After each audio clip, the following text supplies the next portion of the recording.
হযরত বেলাল চোখের পানি দিয়া বুকটা ভিজিয়ে দেয়। আল্লাহ নবীরে দেখলাম, ঈমান আনলাম, ও আল্লাহ আমার মনে বড় আশা, মৃত্যুর পর আমি বেলাল যেন তোমার জান্নাতের মেহমান হয়ে যাই। সুবহানাল্লাহ। ও আল্লাহ আমার মনে বড় আশা, আমি বেলাল, কালো বেলাল, এক পয়সাও দুনিয়ার মানুষের কাছে বেলালের কোনো মূল্য নাই। আমি বেলাল, তুমি ভালোবাসো রে আল্লাহ, আমি পা দিয়ে হেঁটে হেঁটে যেন 5 বার মসজিদে যাইতে পারি, তৌফিক দিও। ও আল্লাহ আমার এই হাত দিয়ে আমি যেন আমার কানে আঙ্গুল দিয়ে তোমাকে স্মরণ করতে পারি। আল্লাহ তুমি মঞ্জুর করে নাও। বেলাল কেঁদে কেঁদে বলে, আল্লাহ 5 বার যেন আমার এই মুখ দিয়ে তোমারে ডাকতে পারে, আল্লাহু আকবার, আল্লাহু আকবার। বলেন বেলাল আজান দিয়েছেন কি দেন নাই? সবাই বলে। কোন কারণে বেলালকে মুয়াজ্জিন থেকে একদিন বাদ দেওয়া হলো, নতুন মুয়াজ্জিন ঠিক করা হলো। নতুন মুয়াজ্জিন আজান দেয়, বেলাল এক মসজিদের কোনায় গিয়ে কান্দে। নবীজি উযু বানাইয়া রেডি, ফজরের নামাজ ইমামতি করবেন, কিন্তু সকাল হয় না, নামাজের সময় হয় না। কয়েক ঘন্টা অপেক্ষা, এতক্ষণে সকাল 8টা-9টা বাজার কথা। জিবরিল আমিন হাজির, নবী পেরেশান হবেন না, আজান কেন মক্কা মদিনায় হয় না? ও পয়গম্বর কেন আজান হয় না? নবীজি বলে আজান হয়েছে, বলে আজান হয় নাই, আল্লাহ তাআলার কুদরতি কানে তো আজান পৌঁছে নাই। তার মানে কে আজান দিয়েছে? বলে নতুন মুয়াজ্জিন। বলে না না, বেলালের কান্না আরশে আজিম ভারী হয়ে গেছে। বেলাল ইসলাম ধর্ম গ্রহণ করতে যাইয়া কত মার খেয়েছে, কত রক্ত ঝরাইছে। আপনি আমি তো ইসলাম পেয়েছি, বেলাল ইসলামের পরিমাণ এনেছে। আপনার আব্বা মুসলমান, আপনি মুসলমান। বেলালের বাবাও ছিল বেধর্মী, মাও ছিল বেধর্মী। জিবরিল ডাক দিয়ে বলে, নবীজি বেলালকে ডাক দেন। আমি জিবরাইল বেলালকে নিজেই মিনারে দাঁড় করে দেব। বেলাল যদি আজান না দেয়, কিয়ামত পর্যন্ত সকাল হবে না। আল্লাহু আকবার বলো। আজও সেই কোরআন আছে, হাদিস আছে, সেই মানার মানুষ নেই। আজও সেই কোরআন আছে, হাদিস আছে, সেই মানার মানুষ নেই। সেই আবু বকর উমর নেই। হাফেজ কোরআন আছে আগের মতো,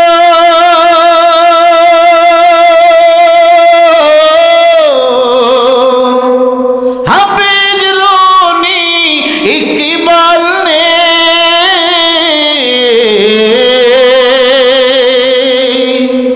হাফেজ রনি ইকবাল নেই। সেই আবু বকর উমর নেই। আজও সে আজানের ধ্বনিও আছে আগের মতো, বেলালের মতো সেই আজান নেই, বেলালের মতো সেই সুরার নেই। আজও সেই কোরআন আছে, হাদিস আছে, সেই মান জামানার মানুষ নেই, সেই আবু বকর উমর নেই। কথা ঠিক কিনা বলে? হযরত বেলাল এত কষ্ট করেছেন ইসলামের জন্য। বেলাল তাহাজ্জুদের নামাজে মাথা লাগাইয়া কান্দে। উমাইয়ার চান্দি গরম হয়ে গেছে। কে কে এটা কে? দেখে বেলাল। কি রে বেলাল, তুমি কি মাথা লাগাইয়া কি বলো? বলে আমি বলি সুবহান রাব্বিয়াল আলা। পড়েন সবাই সুবহান রাব্বিয়াল। আল্লাহ বলে কেউ যদি সেজদায় গিয়া পড়ে সুবহান রাব্বিয়াল আলা, মানে আল্লাহ তুই পবিত্র। আল্লাহ বলে আমি আল্লাহ ওই বান্দারে পবিত্র বানাইয়া দি। এ ভাই, আমাদের শরীর ময়লা হয় না? কথা বলে না। এই কাপড় ময়লা হয় না? এই জুব্বাটা আমার ময়লা হয় না? আপনাদের হয় না? কি করতে হয়?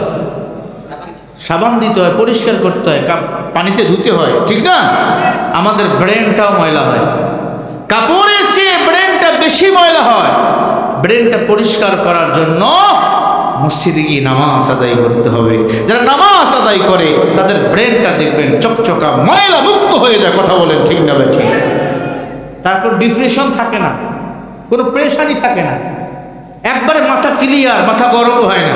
আর যেটা বিড়ি খায় মাথা ঠান্ডা করার জন্য, দেখবেন ওর চোখ লাল, মাথা গরম, কথা হয় না। নামাজ নাই, রাত্রে 3টার সময় রাস্তা দিয়া খালি দৌড়ায়। কিরে দৌড়াস কেন? কয় ডায়াবেটিস। ডাক্তার কইছে রাত্রে 3টার সময় আসতে মাপ, নাহলে মরবি। আর নামাজ যারা আদায় করে এগুলো কোনো ডায়াবেটিস নেই।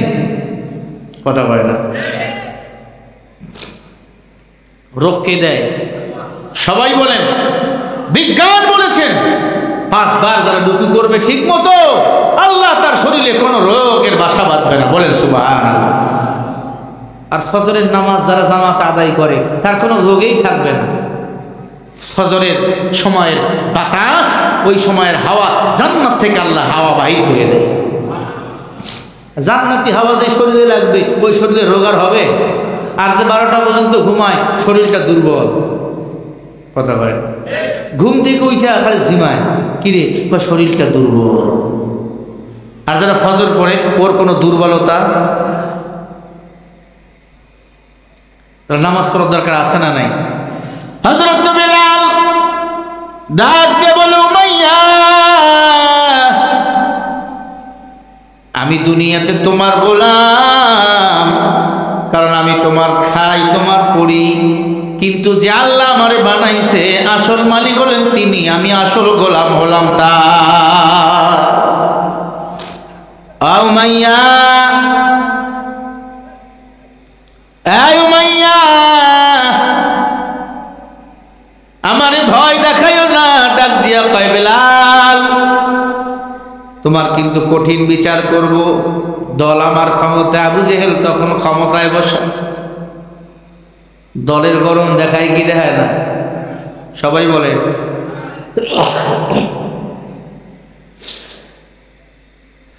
ডাক দিয়া বলে উমাইয়া,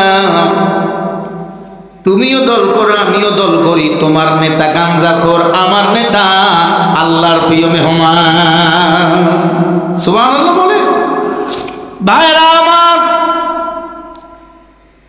উমাইয়ার মাথা গরম। বেলালকে ডাক দিয়া কয় বেলাল, আমি তোমারে অনেক কিছু করতে পারি। বেলাল ডাক দিয়ে বলে তুমি যা করার করো, আমি যতক্ষণ বাঁচবো এই জবানে কালিমা জারি হবে একজন, আর তিনি আমার আল্লাহ। লা ইলাহা লা ইলাহা লা ইলাহা ইল্লাল্লাহ মুহাম্মাদুর রাসূলুল্লাহ সাল্লাল্লাহু আলাইহি ওয়াসাল্লাম। হযরত বেলাল কালিমার আওয়াজ, বেলালের কালিমা শুনে উমাইয়ার মাথা গরম। আবু জেহেলে খবর দিল। আবু জেহেল বেলালের হাতের মধ্যে রশি লাগাইল, পায়ের মধ্যে রশি লাগাইল। নবীর সাথে মোলাকাত নাই, দেখা নাই। বেলালকে মরুভূমির বালুর মধ্যে চিৎ করে শোয়ানো হলো 3 দিন। কয়দিন? পুরা শরীর, পিঠে একবার পিঠ পুড়ে গেছে, ঝলসে গেছে মরুভূমির বালু। বেলাল পানি চায়, পানিটা বালুর মধ্যে ফালাইয়া দেয়, হাত বাঁধা, পা বাঁধা। বেলালকে বলে পানি দিবার মধ্যে শব্দ উচ্চারিত হয়, লা ইলাহা ইল্লাল্লাহ। আল্লাহ কয়জন? বেলালকে ডাক দিয়ে বলে, বেলাল তোমার কি পানি খাইতে মন চায় না? কয় চাই। কালিমা সার। মূর্তি পূজা করবি, দুর্গা পূজা করবি, মা কালীর পূজা করবি, মনসা দেবীর পূজা করবি, তাহলে আমরা তোরে পানি দেব, তোরে গোলাম থেকে আজাদ করে দেব, কোটি টাকার মালিক বানিয়ে দেব। হযরত বেলাল ডাক দিয়া বলে, না না, দুনিয়ার রাজপ্রাসাদের দরকার নাই, ক্ষমতার দরকার নাই। মৃত্যুর পরে যদি জান্নাতি হই, আমি বেলালের জন্য এটাই হবে যথেষ্ট।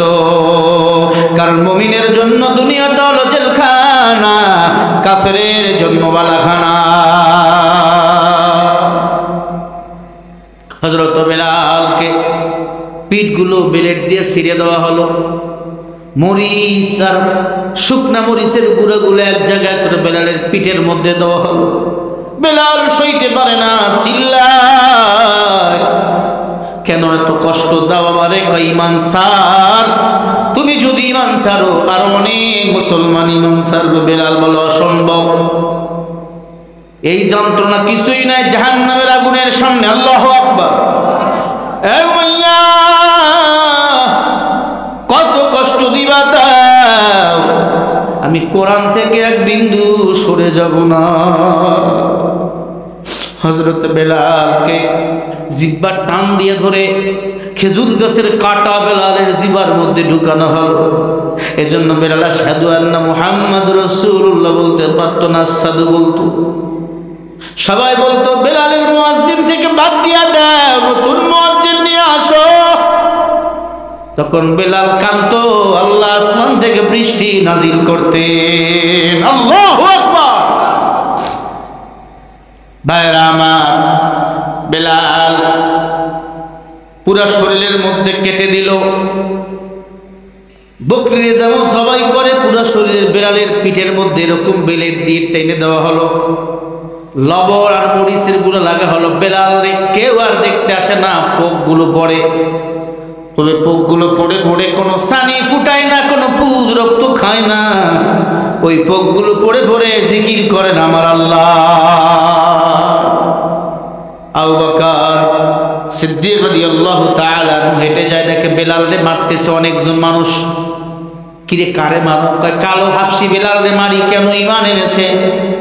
এত মারামারি, কালিমাটা ছাড়ে না। আবু বকর কানটা বেলালের জিহ্বার কাছে গিয়ে দেখে কোনো নিঃশ্বাস নাই, তবে এতটুকু শব্দ শোনা যায়, আহাদ আহাদ আল্লাহ, কুল হু আল্লাহু আহাদ। আল্লাহ কয়জন বলেন? হযরত আবু বকর বেলালের চোখ খুললেন, চোখ উল্টে গেছে, শুধু নিঃশ্বাসের মধ্যে আওয়াজ, আহাদ আহাদ আল্লাহ আল্লাহ। আবু বকর আমার নবীকে সব কথা বলল।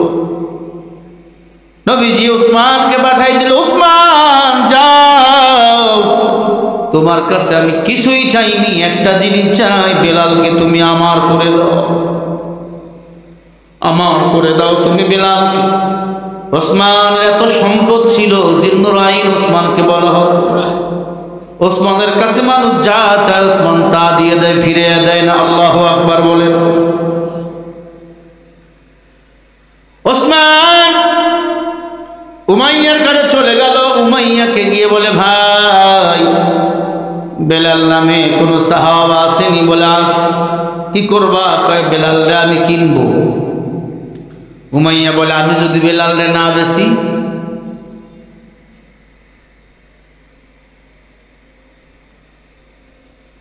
বলে, আমি যদি বেলালরে না বেশি? নবীজির জামাই উসমান রাদিয়াল্লাহু চাইবে আমি তাই দেবো, বেলালকে আমার করে দাও। আল্লাহু আকবার। লোভ লাগাইয়া দিছে, লোভ। মানুষ লোভে পড়ে কি পড়ে না? লোভ লাগাইয়া দিছে। আবু জেহেলের সাথে পরামর্শ করে একসাথে খেজুরের বাগান চাইছে 17টি। কয়টি? 17টা খেজুরের বাগান দিলে বেলালকে দেব। মনে করছে বেলালের তো 1 টাকারও মূল্য নাই। বেঈমানের কাছে ইমানদারের মূল্য না থাকতে পারে, কিন্তু মুমিনের কাছে, আমার আল্লাহর কাছে বলেন ইমানদারের মূল্য আছে না? না। যেই মাত্র 16টা খেজুরের বাগান দিলে আমরা বেলালকে দেবো, ওসমান বলছে ডান। 17টা কেন? তুমি যদি 17,000 খেজুরের বাগান চাইতা, আমি ওসমান দিতে প্রস্তুত ছিলাম। সুবহানাল্লাহ বলবেন না? কেন? ওই বেলালের মূল্য তোমার কাছে না থাকতে পারে। বেলালের আওয়াজ আল্লাহ পাকের আরশে আজিমে চলে গেছে। তাই নাকি? বলে হা। বেলালকে করাই করলো, নবীজির দরবারে নিয়ে গেল। বেলাল কথা বলতে পারে না। নবীজি সাল্লাল্লাহু আলাইহি ওয়াসাল্লামকে বলল, বেলাল, ও বেলাল, তুমি জানো আমার আল্লাহ তোমারে কত ভালোবাসে, কত ভালোবাসে। বলে মিরাজে গিয়ে দেখলাম জান্নাতে তোমার হাঁটার আওয়াজ আমি পাইতেছি। ও বেলাল, জান্নাতে আল্লাহ পাক 2জন সাহাবার বিয়ে দিবেন। একজন হলো বেলাল, আর একজন হলো আবু যার গিফারি। তার মধ্যে তুমি বেলাল একজন। বেলাল খুশি হয়ে গেল। হযরত বেলাল নবীজির ইন্তেকালের পরে কোথায় জানি চলে গেল। মদিনার মানুষগুলো পাগল হয়ে গেল, কোথায় গেছে বেলাল? সবাই মনে করছে বেলাল মারা গেছে, নবীজি মারা গেছে। বেলাল আর আজান দেয় না। কেন আজান দেয় না? বেলাল বলে, আমি যখন আজান দিয়ে দেখবো নবী নাই, আমি বেলাল সহ্য করতে পারবো না। আমি যখন বলতাম আশহাদু আল্লা ইলাহা ইল্লাল্লাহ, আমি যখন বলতাম আশহাদু আন্না মুহাম্মাদুর রাসূলুল্লাহ, নবীজি মুস্কি হাসতো। সুবহানাল্লাহ। আমি যখন দেখবো নবী নাই, আমি কেমনে সহ্য করব? বহুদিন পরে হঠাৎ করে বেলাল মদিনার অলিগলি হাঁটতেছে। মক্কার ছেলেপেলেরা মনে করছে বেলাল যেহেতু আসছে, মুহাম্মাদুর রাসূলুল্লাহ মনে হয় আসছে। কিছুদিনের জন্য ভুলে গেছে ওরা বেলাল আসছে, মুহাম্মাদুর রাসূলুল্লাহ বুঝে আসছে। সবাই মসজিদে চলে গেছে। বেলালকে বলে, বেলাল তুমি আসছো? আমাদের নবীও বুঝে আসছে। বেলাল চোখের পানি ছেড়ে দিয়ে বলে, নবী তো বিদায় নিয়ে চলে গেছে। কই গেছিলা? বেলাল বলে, আমি কই গেছিলাম, কই গেছি জানি না, তবে এতটুকু জানি অনেক দিন থেকে আমি বেলাল কানে হাত দিয়ে আজান কখনো দেই না। সবাই বলল, বেলাল একটু আজান দাও, তোমার কণ্ঠ অনেক ভালো, আজান দাও। বেলাল বলে, আমি যদি আজান দেই আমি সহ্য করতে পারবো না। হযরত বেলাল আজানের দেওয়ার জন্য মিনারে দাঁড়াইল। আল্লাহু আকবার, আল্লাহু আকবার বলল। আশহাদু আল্লা ইলাহা ইল্লাল্লাহ, আশহাদু আল্লা ইলাহা ইল্লাল্লাহ, আশহাদু আন্না মুহাম্মাদার রাসূলুল্লাহ,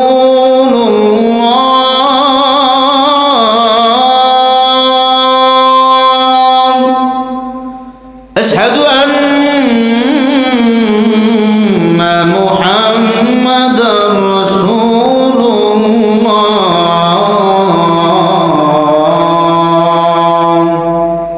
যেই মাত্র আশহাদু আন্না বলেছে, বেলাল জমিনে বেহুশ হয়ে পড়ে গেছে।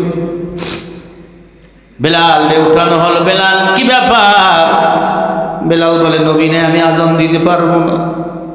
যখন আশহাদু আন্না ইলাহা, আশহাদু আন্না মুহাম্মাদুর রাসূলুল্লাহ বলেছি, আমার চোখটা মেম্বারের কাছে গেছে। এই মেম্বারে আমার নবীজি বসে মুস্কি মুস্কি হাসত, দাঁতগুলো মুক্তোর দানার মতো বাইর হইতো, পূর্ণিমার চাঁদের মতো চেহারাটা আমি বেলাল দেখতাম। নাই নাই, নবী নাই। আমি বেলাল আজান দিয়ে কি করব? নবী যদি ইমামতি না করে, আমি বেলাল যদি আকামত দিয়ে শেষ করতে না পারি, না জানি আমার কি হয়ে যায়। হযরত উমর নামাজের মুসল্লায় দাঁড়াইলেন। বেলাল আকামত দিতে পারলেন না। শেষ ফজরের নামাজের শেষ রক্তে, শেষ রাকাতে হযরত বেলালের সিজদা অবস্থায় মৃত্যু হয়ে গেল। সবাই ঘোষণা করলো বেলাল মারা গেছে। কেমনে মারা গেল? বলে সিজদা অবস্থায় বেলাল মারা গেছে।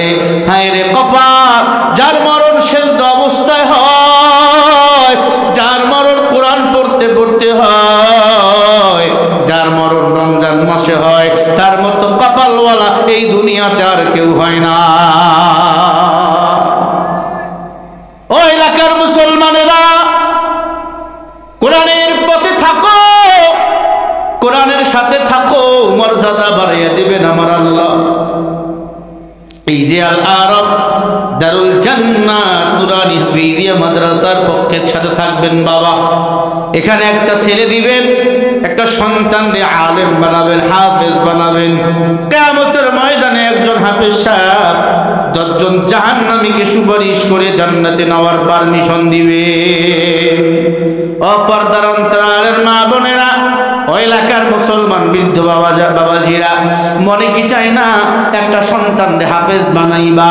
মনে কি চায় না একটা সন্তানকে আলেম বানাইবা? আপনারাও মা, আমার মাও মা, আপনারাও বাবা, আমার বাবাও বাবা, আমার মা আমার বাবা কোটিপতি না, টাকাওয়ালা না, গরিব মানুষের বাড়ি কাজ করে আমারে মালিম বানাইছে, হাফেজ বানাইছে, কষ্ট করে মাদ্রাসা পড়াইছে। আল্লাহ সম্মান কিন্তু কম দেয় নাই রে বাবা। একটা সন্তান হাফেজ বানান, আল্লাহ পাক রব্বুল আলামিন দুনিয়াতে শান্তি, আখিরাতে মুক্তি দান করবে। সন্তান যদি হাফেজ হয়, সন্তান যদি আলেম হয়, সন্তান যদি দোয়া করে রব্বির হামহুমা কামা রব্বায়ানি সগীরা, আল্লাহ পাক বলে ও সন্তানের মা বাবা শুনিয়া নে, আমি আল্লাহ ওই সন্তানের দোয়ার বদলে ওই সন্তানের জীবনের সব গুনাহগুলো মাফ করে দে। ও এলাকার মুসলমানেরা, এই মাদ্রাসা থাকবে কি থাকবে না? চলবে না বন্ধ হবে? কারা কারা চলবে একটু হাত তুলে দেখান। নারায়ে তাকবীর, নারায়ে তাকবীর। হাত নামান, একজন উঠবেন না। আমি মুসাফির, সেই ঢাকা থেকে আপনাদের মাঝে এসেছি। আমি আমার হাতটা বাড়াইয়া